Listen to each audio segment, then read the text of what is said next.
بسم اللہ الرحمن الرحیم۔ ایک دن ایک آدمی نے ان حضرت صلی اللہ علیہ وسلم سے پوچھا کہ کون سا اسلام بہتر ہے؟ فرمایا کہ تم کھانا کھلاؤ اور جس کو پہچانو اس کو بھی اور جس کو نہ پہچانو اس کو بھی، العرض سب کو سلام کرو۔ صحیح بخاری حدیث نمبر 12۔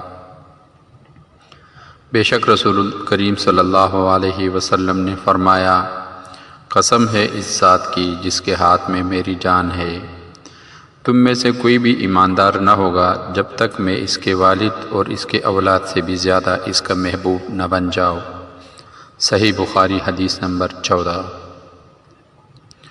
ان حضرت صلی اللہ علیہ وسلم نے فرمایا، تم میں سے کوئی شخص ایماندار نہ ہوگا جب تک اس کے والد اور اس کے اولاد اور تمام لوگوں سے زیادہ اس کے دل میں میری محبت نہ ہو جائے۔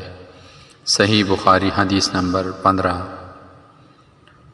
نبی کریم صلی اللہ علیہ وسلم سے آپ نے فرمایا، 3 خصلتیں ایسی ہے جس میں یہ پیدا ہو جائے اس نے ایمان کی مٹاس کو پا لیا۔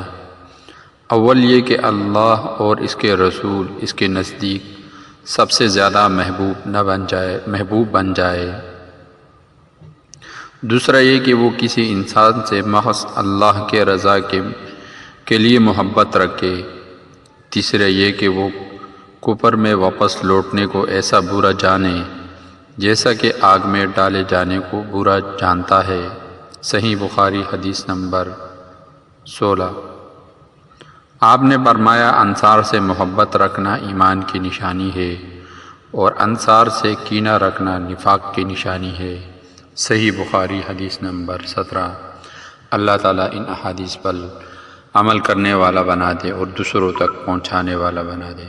جزاکم